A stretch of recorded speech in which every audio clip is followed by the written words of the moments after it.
Welcome. My name is Annalise Smith, and I am Senior Vice President of Philanthropy at Avow. We welcome you to today's Lunch and Learn in our virtual forum here on Zoom. We are glad that you joined us today and hope that you will enjoy our program. Avow is a proud 4-star We Honor Veterans program through the National Hospice and Palliative Care Organization. We have a team of Avow staff and volunteers who work very hard to ensure that we have many programs and services dedicated to the identification, acknowledgement, and celebration of our nation's veterans. Today's program is an effort of our outreach to the community in helping to provide continuing education and resources to those in Collier County and beyond. Today's host is Mark Beeland, and in just a moment I will turn things over to Mark, but before I do, I wanted to go over just a couple of quick housekeeping items. We will offer continuing education units today for clinical professionals, as well as nursing home administrators and professional guardians. If you would like to have CEU credit, please be sure to fill out the online survey that will be emailed to you tomorrow following your participation in today's activity. We will maintain the roster, and once you complete your survey, we will email you a certificate of completion for your files. In addition, Mark will be hosting a Q&A, a question and answer session following our presentation by Mr. Rosentrader. And if you would like to submit a question, please use the toolbar at the bottom of your Zoom screen. If you hover towards the bottom of your screen, you will see a button or a tab called Q&A. If you click on that, you'll be able to enter your question at any time during the program, and Mark will be taking those questions off and presenting them to our speaker towards the end. If you have any other logistical problems, you can go ahead and put a message in the chat box. I will be monitoring the chat box throughout the program and will make every effort to assist you if I am able. Without further ado, I will turn things over to our host today, Mr. Mark Beeland, Avow's Community Liaison. Mark? Thank you, Annalise, and welcome to today's webinar on veteran benefits at a national cemetery. We have John Rosentrader, who has spent over 30 years with the VA, and for over the past 8 years, he has been the director of the National Cemetery in Sarasota. He would like me to play a video for you that's about 9 minutes, but before I do, he has a few words, and then after the video, he'll continue the presentation. But John, welcome. Thank you for being here, and if you can get us started on the presentation. Excellent, Mark. Thank you so much and Annalise for having me here today, as it is a real privilege to get to speak to the folks down in Naples and Collier County in that area to tell them about the great benefits at a national cemetery for our veterans and their eligible family members. During this video and later, I'm going to be speaking of 3 different types of burials that can take place at a national cemetery. So the video will show you actually both what an in-ground and in-ground burial of cremains, as well as casketed, what that looks like with a full upright marble headstone. And then it'll also be watching for above ground cremation burial. Many people know what the word mausoleum looks like, but very few have heard of the word columbarium. And columbarium is simply a term where it is above ground cremation burial where at least 2 urns can easily fit inside that niche that they call, and that's also covered with a marble niche plate. So that's kind of what I just wanted to give a heads up for people to be watching for. And we have a great opportunity to have some mini visuals in this video of our sacred trust. So Mark, please go ahead and play. For all who visit, a national cemetery is an awe-inspiring experience. The final resting place for over 3 million American heroes. This is hallowed ground, where we honor the service and sacrifice of our nation's veterans. The National Cemetery System began when Congress authorized President Lincoln to purchase cemetery grounds for casualties of the Civil War. Since then, veterans from every era and every conflict have been buried in more than 130 national cemeteries across the country. All honorably discharged veterans and their dependents are eligible for a burial at no cost to the veteran's family, as well as a burial flag, headstone or marker, and presidential memorial certificate. With that burial comes a commitment to maintain every grave in every cemetery forever as a national shrine. To our veterans and their families, from a grateful nation, this is our sacred trust to you.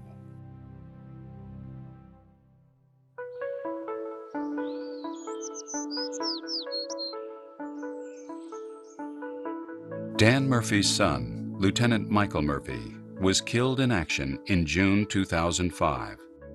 He was a Navy SEAL and the first recipient of the Medal of Honor in the war in Afghanistan. We wanted Michael buried here because I knew Calverton. My parents are buried here, and I knew the people who operated it, and I knew the care and dedication that they put into it. A vast majority of the employees here are veterans themselves. They served our country. And they look at it as serving, again, being able to help people at what may be the toughest time of their life. It's not only a job, but it's a devotion, a way in which to honor those that have sacrificed in defense of this nation. And so I couldn't think of a more fitting place to put my son, a hero, in this cemetery. Groundskeeper Bill McNaughton is a 15-year veteran of the Marine Corps and the NYPD. Each day he spends time at the grave of his son, also a Marine, who was killed in Afghanistan in 2005. I think almost 30 active duty here from Afghanistan and Iraq. To me, all these guys, they're here with people who understand this sacrifice. They all understand. We all understand. Edgar Marsaw served 19 years in the U.S. Army. He now works at historic Natchez National Cemetery in Mississippi. Everybody here is like a family to me, and I believe in treating my family well. And you know, everybody is here. We want to make sure that when their loved ones come to visit them, we want them to be comfortable. We want, you know, the overall appearance to be great. My mom, my parents, my brother, my uncles are all buried in the National Cemetery in St. Louis. And I remember how I was treated when I came there with my loved ones, and I try to do the same thing when families come into our cemetery, because we want them to feel that this is home and we're here to take care of them. One frequent visitor is Albin Burdix, a veteran of the Korean War. I visit my wife's gravesite traditionally once a week. It's close, easy access for me. It's peaceful, it's quiet. It's a great place to come for solitude and, of course, the memory of my wife. Visitors to any national cemetery can't help but notice the special care taken of the markers and grounds, part of NCA's commitment to maintain them in perpetuity as national shrines. It gives me great pleasure personally to know that when I pass on, that I will be interred here with my wife under these most beautiful conditions, without the necessity of family members having to come and to maintain the place or to discuss conditions with the management, knowing full well in my heart today that I will always be treated with dignity as having been a veteran, and that my wife has already had that same pleasure accorded to her. Love you and miss you, sweetie.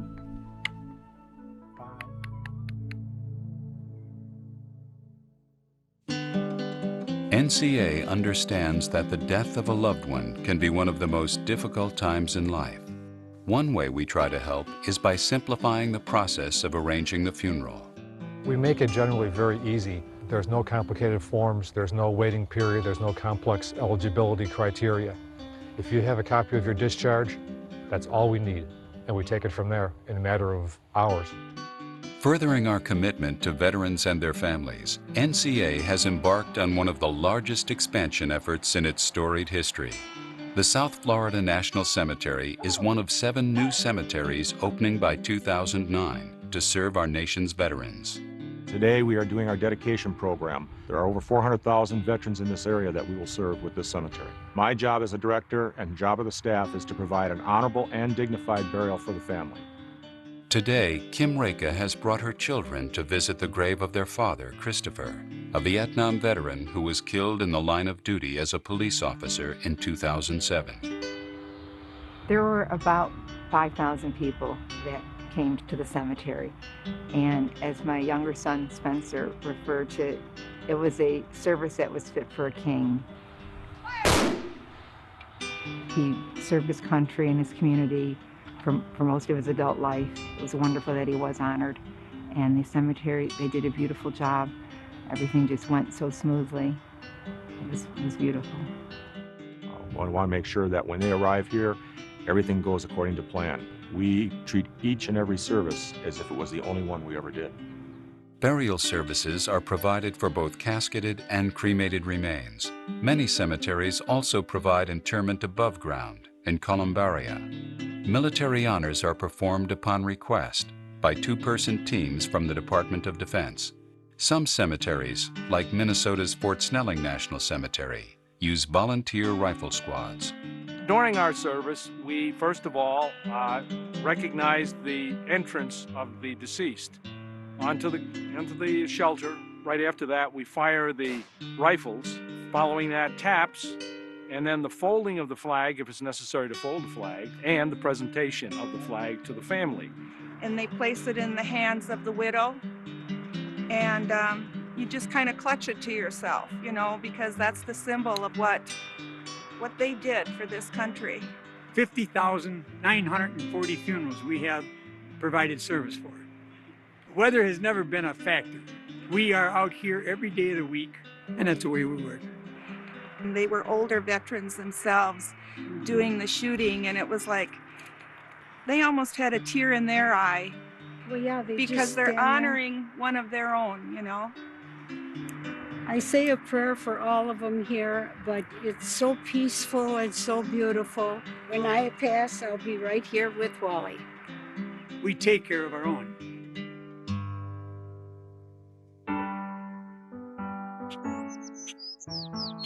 The National Cemetery Administration honors veterans with a final resting place that commemorates their service to our nation. All national cemeteries are maintained in perpetuity as national shrines. This service is provided at no cost to veterans and their dependents. For more information, visit our website at www.cem.va.gov. And thank you for your service. Yes. Okay, very good. Thank you so much, Mark.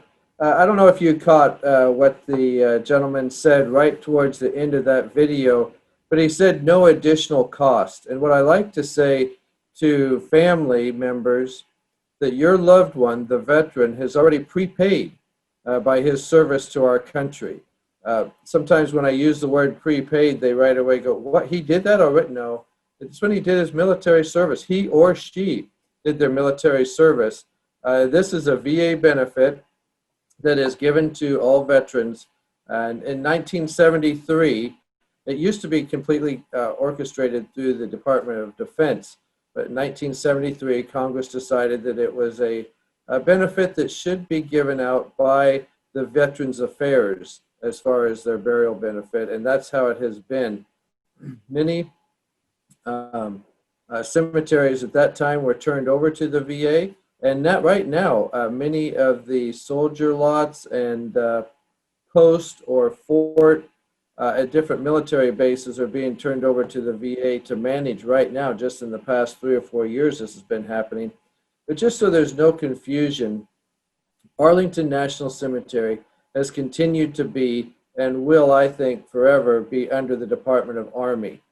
So when people ask me about Arlington, I cannot give them those details because they're not part of the VA and therefore it's not part of my purview. But I do want to say, and we'll just start right now with, what are those 8 benefits that the National Cemetery gives or that the veteran has already earned? It is the gravesite, the opening closing of the gravesite, a concrete liner around the casket, or we have both in-ground and above-ground cremation burial.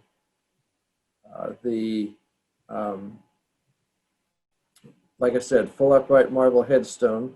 Then we also have the military honors, flag to the next of kin, the Presidential Memorial Certificate signed by the current president, and then most importantly, the perpetual maintenance of that grave site. So normally I would have brochures handed out to everyone, but if anyone does want a Sarasota National Cemetery brochure, you most certainly can give us a call, and that would be at 941-922-7200. And one of either our volunteers or our team members will put a brochure in the mail. We also have a number of funeral homes down in that area that have our brochures as well. Now, the next thing is, so you might say, well, how long has the cemetery been here?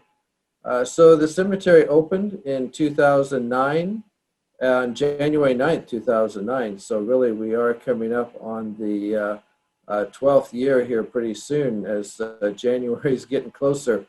So in that time, over 23,000, close to 24,000 veterans and eligible family members have been laid to rest at the Sarasota National Cemetery. And that is, so the different grave locations are the full casket with the double depth pre-placed crypt. And so when the cemetery was built, thousands of double depth pre-placed crypts were put in place. And that makes it much easier for opening a grave. You simply dig down a couple feet, remove the lid, and that opens up a double depth crypt, which would allow 2 caskets to be placed. First casket would be lowered all the way to the bottom. Then there's a shelf that's put in place. And the second casket, or if the second of the marriage is interred via cremation, then that urn would also be placed, could also be placed on that shelf. But veteran and spouse share the same grave site. So the next thing, so that talks about the casket, but we also have in-ground cremation. And that is, for Sarasota anyway, those are 4-foot by 4-foot grave sites with a full upright marble headstone. Then the other thing that I wanted you to be watching for, and I hope that you saw, the wall of marble niches. That is called our columbarium, and 2 urns can easily fit in there. I'll just rattle off the dimensions for that. The niche is 9 inches wide, 12 inches tall, and then 18 inches deep. So clearly enough room for standard sized urns to go in there to the columbarium niche. And some people may say, well, what's the difference? If you want to have grass with a full upright marble headstone, that would be the in-ground grave site. If you want to have a hard surface to walk on or to have your walker to go on, then the columbarium niche is all hard surface. Flowers can be placed at both with the cone vases, cone-shaped floral vases that we provide. Now you might say, well, what does it take for me to get these? I mean, do I pre-register? Do I go to the cemetery and take my paperwork? Do I get to pick out a grave? Because as you know, with private cemeteries, you purchase one, and therefore you given the chance to go ahead and pick the one that you want.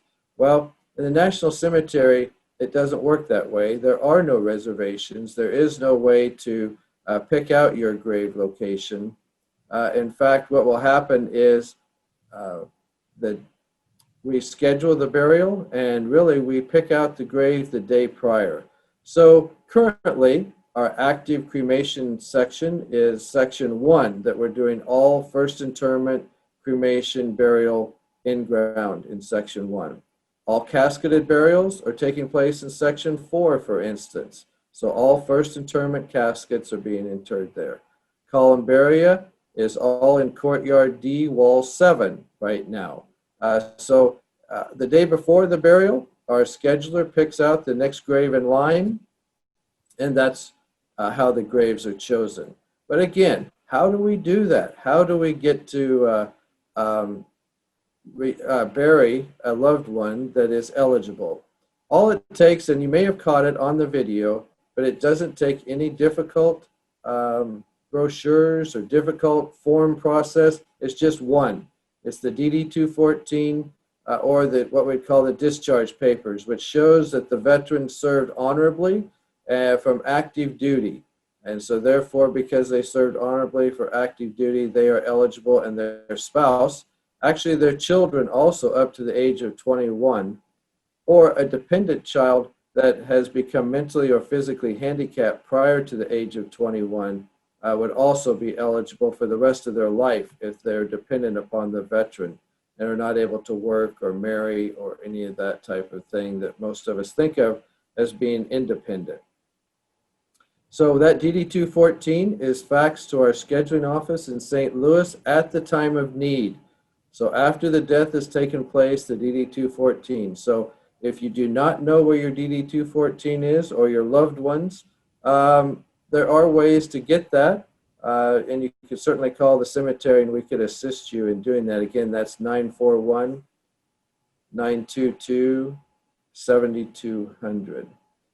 So what you would do is you would fax that discharge paper into our scheduling office in St. Louis, and then about 20 minutes later you can call them, and they will, and you can schedule, because they see all the scheduling of all the national cemeteries in the nation, including Puerto Rico, and Hawaii, Alaska. They take care of all of them. So you just simply call them.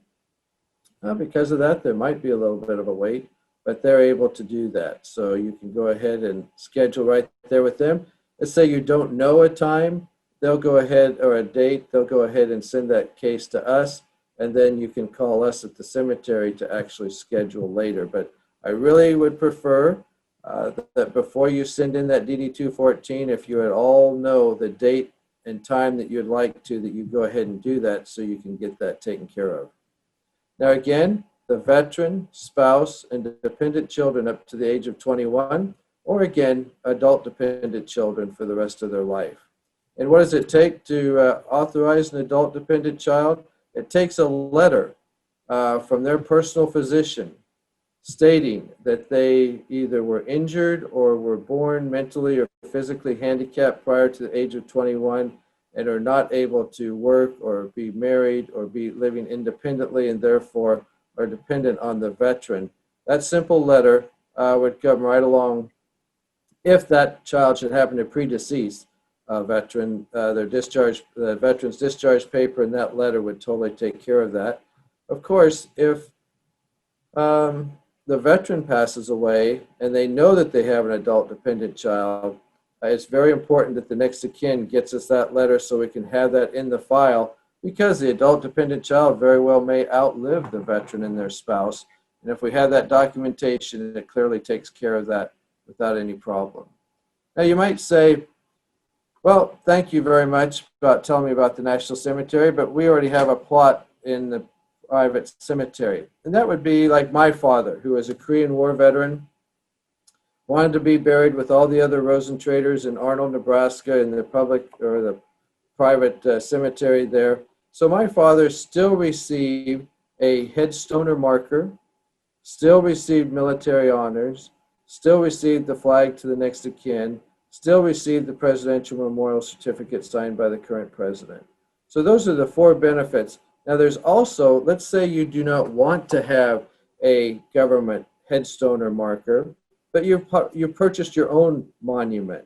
The VA also has a medallion that comes in 3 different sizes. So according to what size of monument you have purchased, there's 3 different sizes that you could order that would say veteran, and then it would say the branch of service. And that could be adhered right to the headstone, or right to the marker, or monument, I should say. And it has a little epoxy that you adhere that right to it. So that, of course, also is at no cost. Now you might ask, well, how does this work with the headstone? I mean, I hear that the veteran and spouse are sharing the same gravesite and there's only one headstone. How in the world does that work? Well, let me just go through a few scenarios.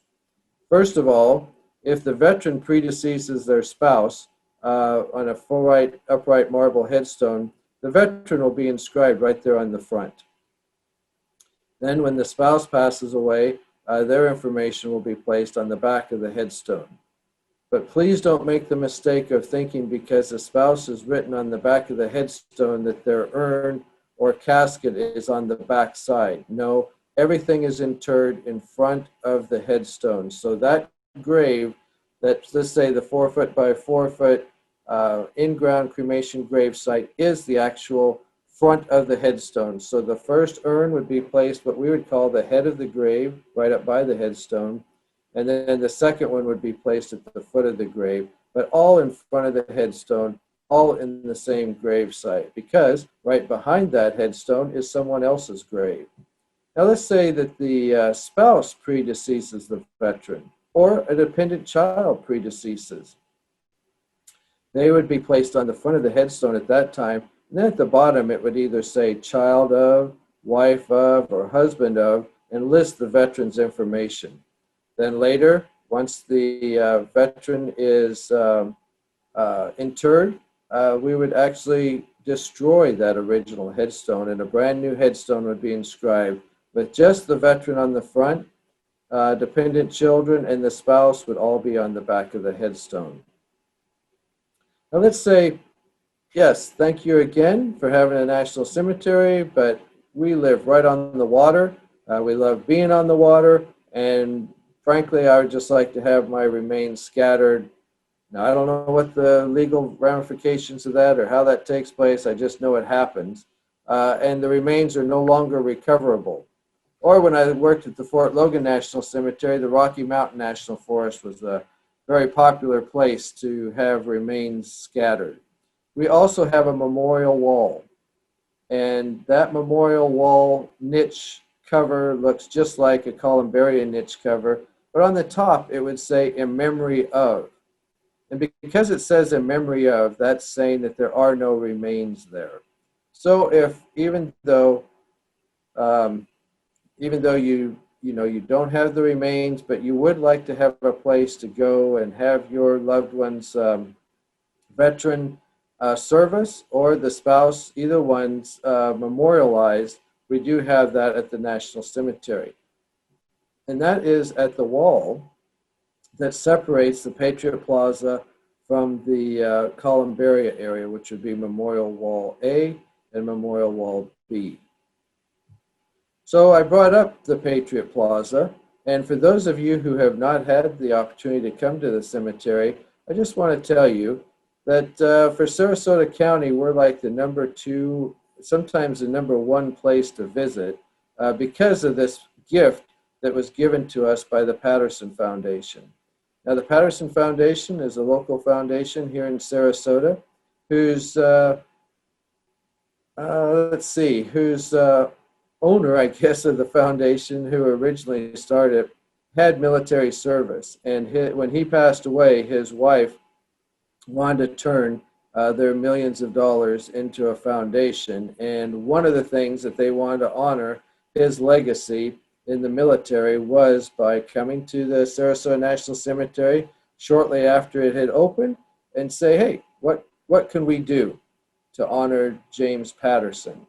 Well, every national cemetery has a flag assembly area. That's where you would have your Memorial Day, possibly your Veterans Day, your Wreaths Across America, that type of thing. And they would have to go ahead and have that somewhere. So what the Patterson Foundation wanted to do was provide seats and shade. Well, along with those seats and shade, they also have provided over $2 million worth of artwork, commissioned artwork. That's what I'm saying. Not come and sit in the shade is why you'd want to come, but you'd want to come with your veterans or yourselves and look at the photographs. There's 49 different photographs. There's 16 different large tablets. There's different artwork, bronze eagles, all of the same, that allows you to spend time, especially if you can come with your veteran, then you would be able to actually ask him or her, do you relate to any of these pictures? I know that they'll all relate to at least one, because there's a picture of a young man on his first day in the military. And so every one of them, I'm sure, remembers that. So that's the Patriot Plaza. Now, I'd just like to real quickly say, right now today, I'm actually at the Florida National Cemetery doing a special project up here, and that is 100 miles north of Sarasota. So if you figure Naples is about, I don't know, what, 80 to 100 miles south of Sarasota, if the Sarasota National Cemetery, well, for many years it wasn't there, and the only option really was a private cemetery or Florida National Cemetery, which was built in 1983. So by the Sarasota National Cemetery, that's easily cut 100 miles off. Now, some of you may be watching that actually has a loved one interred at the Florida National Cemetery, and you have thought about having their remains moved back down to Sarasota, which would be, well, 100 miles closer.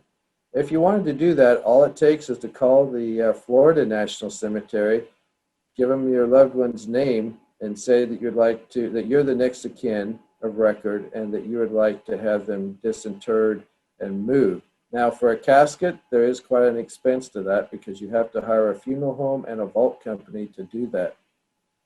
But concerning a cremation urn, there is no expense. The cemetery will help with disinterring, and then you simply have the drive and show your driver's license, and then they will go ahead and turn the urn over to you. They'll transfer the case to any cemetery in the nation, but if you want to go to Sarasota, they'll transfer it to us, and then we'll schedule the burial.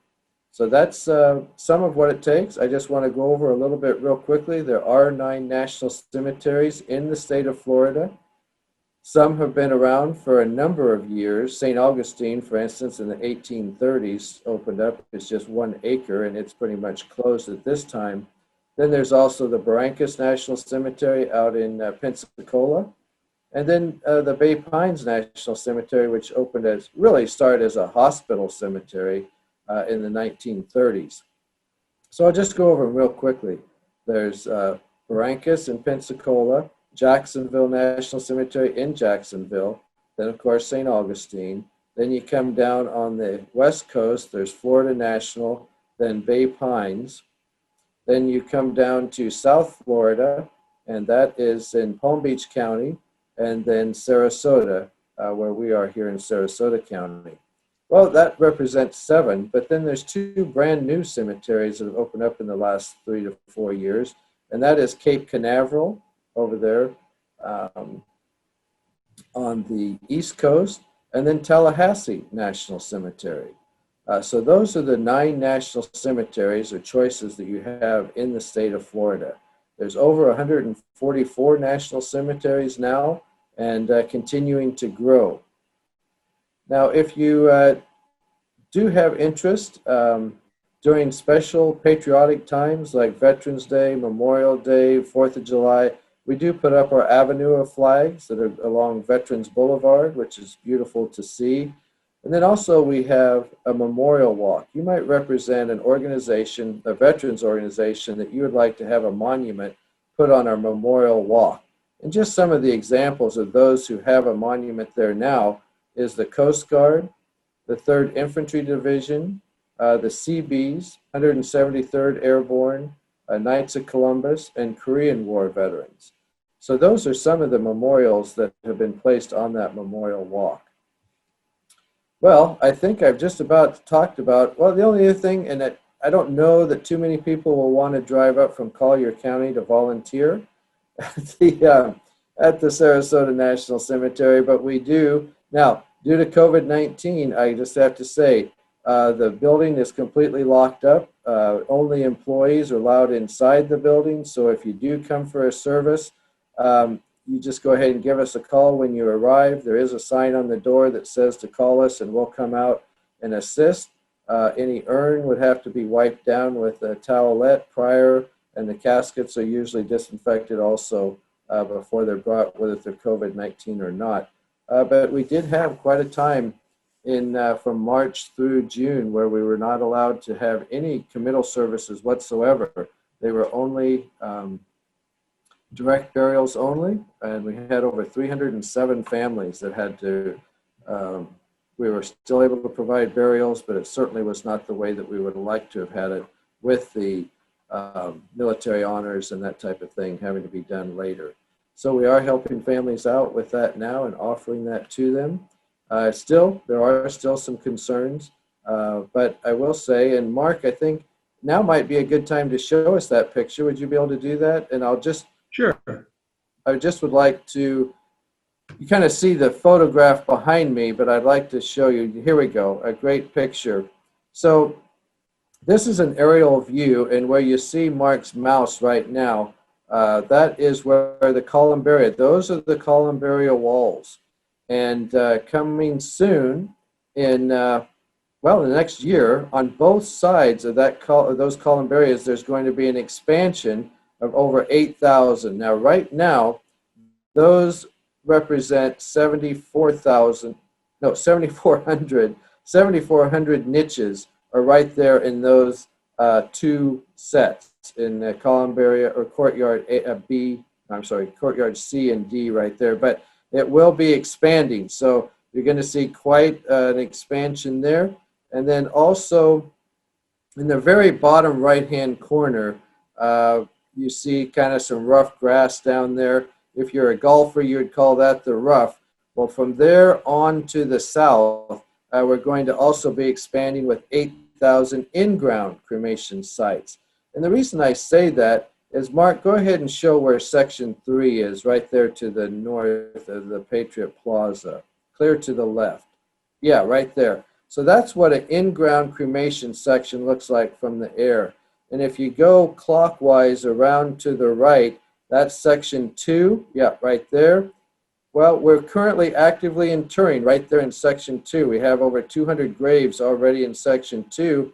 And then if you go a little bit further to the right, that's Section 1, yep, right there. That's Section 1, which is completely full with over 2,000 graves. So that means that, yes, we only have Section 2 remaining that has a couple thousand grave sites left. That's why we're expanding with an additional 8,000. Now, I didn't say it before, but when we purchased this property from the Hawkins Ranch, there was 295 acres that we purchased. We currently have about 90 acres that are developed. So yes, we have over 200 more acres to develop, and we figure that we'll have burial space to about 2065. When we have that in 2065, that figures that there will be around 150,000 veterans and eligible family members will be interred. I believe because over 70% of our burials are cremation, and again, a 4-foot by 4-foot grave takes up less room than a 3 by 7 grave for a casket, that when they continue to expand, I think the years and the amount of graves are going to expand also and get larger. But I was talking about the Patriot Plaza, and Mark, if you just kind of the green roofs there that you see, and clear it down by the sidewalk, you can kind of see the marble plinths that are there with 49 different photographs. It's only because I know what to look at. I can see the 16 different structures that talks about the monuments, but that is the Patriot Plaza. And so you can see the concrete seating that's underneath there. That holds about 1,000 people just with the concrete seats. If you put an additional 1,800 chairs in between those rows of concrete, you can get up to 2,800 2,800 people can come and sit in there. So, and then of course the small rostrum that also has a little green roof there, that is the stage. And so that's where you can go ahead and that's where I think they said a 54-piece orchestra could fit on there, and they have had the Army band has been on there before. So, so that kind of just wanted to show you Now, let's go down to the very bottom in the center. That plant beds, those plant beds there, the road, and you see the silver squares down there, that's the roof of a committal shelter. And so each time that we have military honors or schedule a service, they go to a committal shelter like that. And so there are no grave locations where we actually have a burial at the grave site. Everything, military honors, pastors or clergy speaking, family members speaking, all take place underneath that committal shelter. And right now, due to COVID-19, only 10 people, not including the military, not including the clergy, not including the cemetery team member, are allowed underneath that shelter so that you can social distance and have,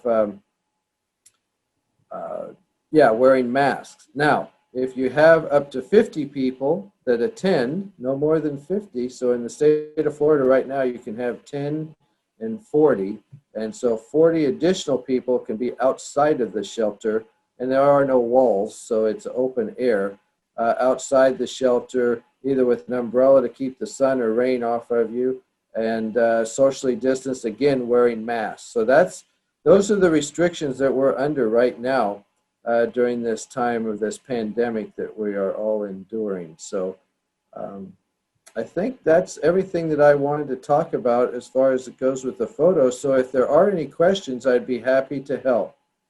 Yeah, John, I do have some questions. The first one is, can you elaborate as far as how it works when both the husband and wife are veterans? Oh, that's an outstanding question. Thank you so much for asking that.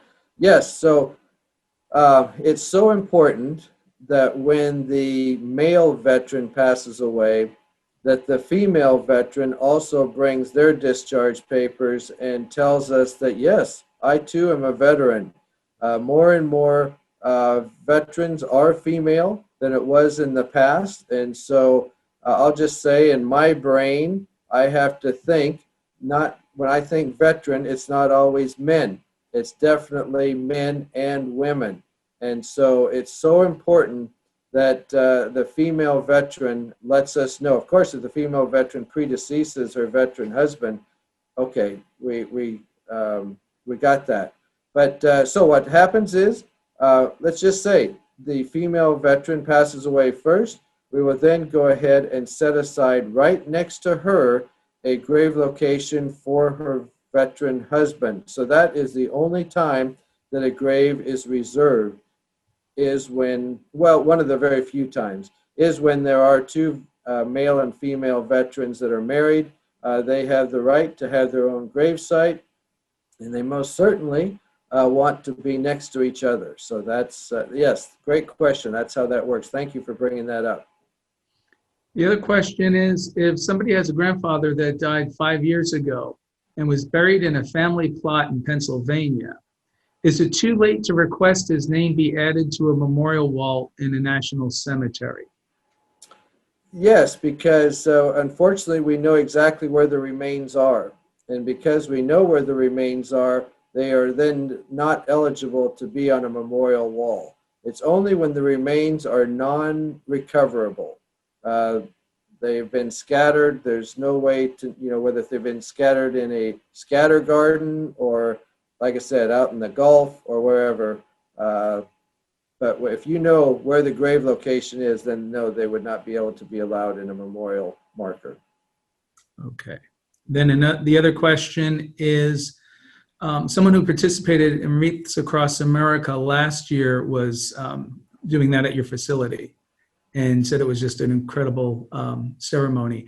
Will there be an opportunity this year for that as well, or is it affected by the COVID situation? Yeah, that really is a question that we are struggling with to get answered correctly. What I know for sure is that I believe, so Wreaths Across America Day is the 19th. Every year that we've held it, it has been the largest event that takes place at the cemetery. Easily 3,000 to 4,000 people show up. Sometimes there's so many we have to turn them away. And I jokingly say, it took you several hours to get in. Don't think you're leaving in 15 minutes. So a lot of people bring their lawn chairs and just kind of, especially if they're in a group, and just, let everybody else stand and wait in line getting out of there, and they just kind of sit in their lawn chairs and enjoy themselves. But what I wanted to get to was on the Friday the 18th, I believe there will be a kind of like what we had to do for memorial service. It will just be a placement of the 7 military wreaths that will take place, and those are, of course, the Merchant Marines, the POW, MIA, and then the 5 branches of the service. But again, it's not up to the cemetery to make that decision. Yes, NCA has to decide whether or not they're going to allow anything to take place, but it's also the Wreaths Across America coordinator that has to come up with that plan. And I know Misha Richardson, I have met with her once, and she is definitely working on that. So more details to come, whether if it, I'm not necessarily going to go on this recording and say with things being as fluid as they are, but definitely stay tuned on that. That's understandable, and thanks for the update. And also, what are the current visitation days and times at the cemetery? Oh, that also is an excellent question. So people get confused sometimes when they see that our office hours are Monday through Friday, 8 to 4:30, and they think, oh, well, maybe that's the only time I can come. But that's not the case. There are no gates on the cemetery. So really, the visiting hours are sunup to sundown, 7 days a week. So yes, it is pitch black dark out there at night, and we don't want anyone out there hurting themselves or being in danger out of the cemetery. We do have security that's there during off-duty hours.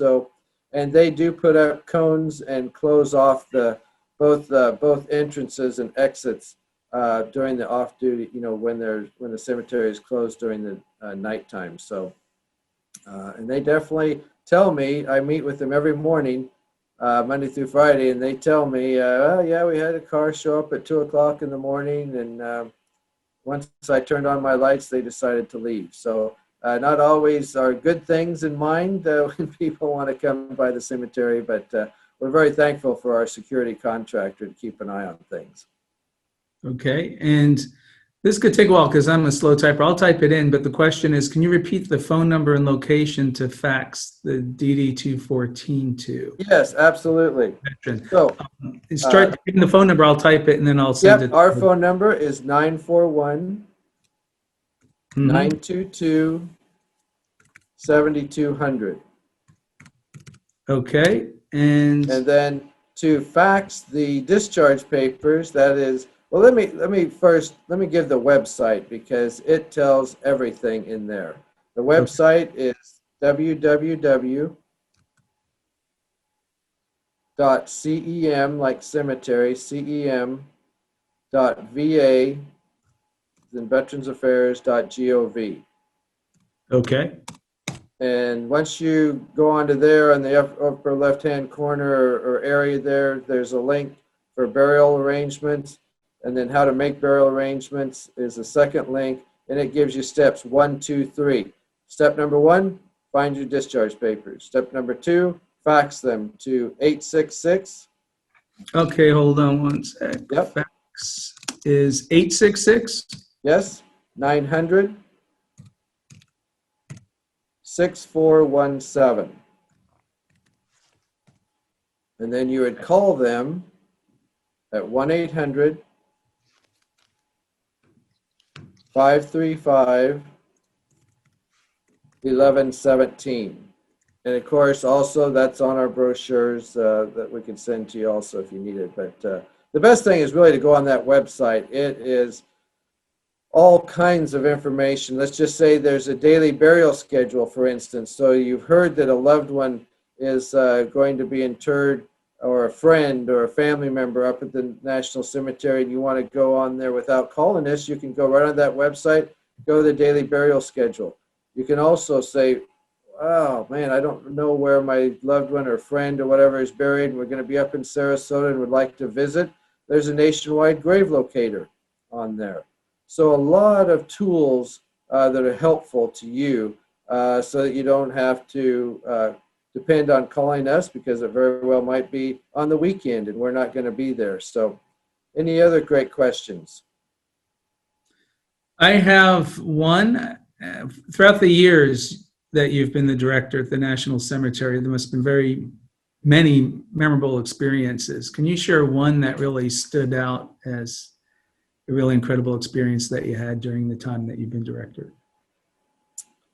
Well, it's well, it goes all the way from just the every time we had memorial services for the memorial walk, where those organizations placed their memorial monuments on there, wreaths across America, our Memorial Day, where we are honoring our Gold Star families. I mean, Veterans Day are for those that are still living, but Memorial Day we really stress the fact that that's those who lost their life in military during active duty, KIA. So, or unfortunately after they come back due to sometimes brain trauma and that type of thing, and unfortunately take their lives. But that is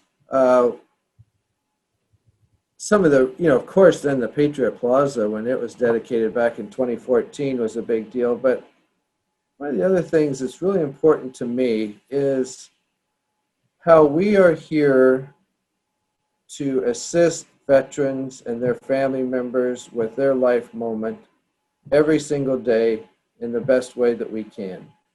We don't, and you may have seen on that video, Mr. Roeder said, we don't get a chance to do it over again.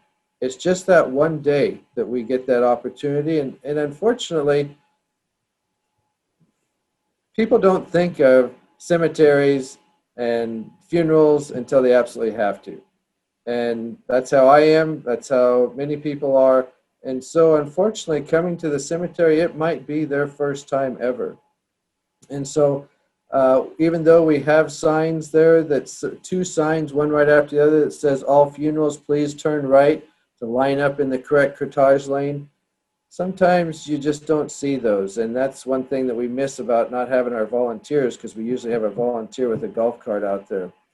But the other thing is being aware of the next of kin. I'm just going to real briefly share this case where a veteran said, I'm interring my wife today, and I'm going to join her tomorrow. Well, you understand what he was saying there.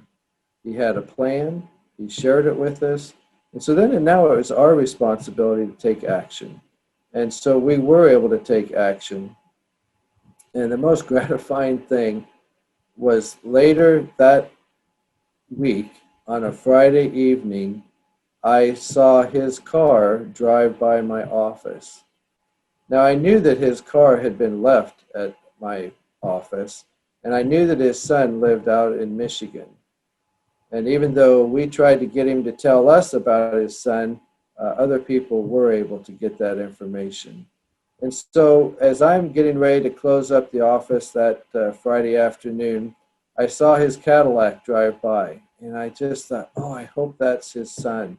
Well, sure enough, I went out to the Columbaria, and there I found his son and that veteran visiting the son's mom's grave location, of course, the veteran's wife's location, and was able to have the son tell me, yeah, we're selling Dad's condo here, and we're moving him out to Michigan to live with us. That was, I don't know, to me, it was just the fact that I was able to see that and see that closure and know how well things worked out. But that is what our team members at the National Cemetery all over the nation have, those same things in mind. And also, you might have heard Mike on that video from Calverton say, majority of the employees in the National Cemetery are veterans. In fact, I'm one of the few who are not. I am not a veteran. Over 30 years ago, as Mark said, I started working and serving veterans out at the Portland VA Medical Center. But out of the 16 currently employees that we have, let's see, 13 of them are veterans. So they definitely get it. And those who work there also understand exactly why we're there. So are there any other questions? I don't see any other questions unless Annalise has some information for those looking for CEUs before we wrap up. Thank you to all of you for being here today to share all of the ins and outs and intel that we need to know about the National Cemetery and the benefits available to our veterans and their families. I think it's sometimes a best kept secret, I feel like, uncovering all of these little gems, and it is our honor to be able to share them at Avow with our patients and families and the community at large. As a reminder, we have recorded today's session, so we will be making it available for you to share. We had some very nice comments coming through the chat. Thank you for those of you who expressed your enthusiasm and gratitude today. If you have friends or family members who you think could benefit from the information that you learned today, we encourage you to visit avow.tv. In about a week, this session will be made available via video, and you can share it at free will as you wish. Avow TV also has a lot of other great videos of things that we've done recently. Forced by COVID-19 to go virtual, I think it's actually been a great benefit for us. We've done a lot of wonderful live sessions just like the one we're doing today, and had the benefit of recording them for future viewing for folks who couldn't make it live. And in the past, when we've had only the live event as an option, I think some people maybe have missed out. So I think this is a great opportunity for us all. As a reminder, if you are looking for continuing education credit today for the session, please watch your email. Tomorrow you will receive an email with a survey link, and once you complete the survey, your information will be included so that we can follow up and send you a certificate of completion for today's session. And with that, we will turn you back to whatever it is you have scheduled this afternoon, and we hope that you have a wonderful day. Be safe. Bye-bye.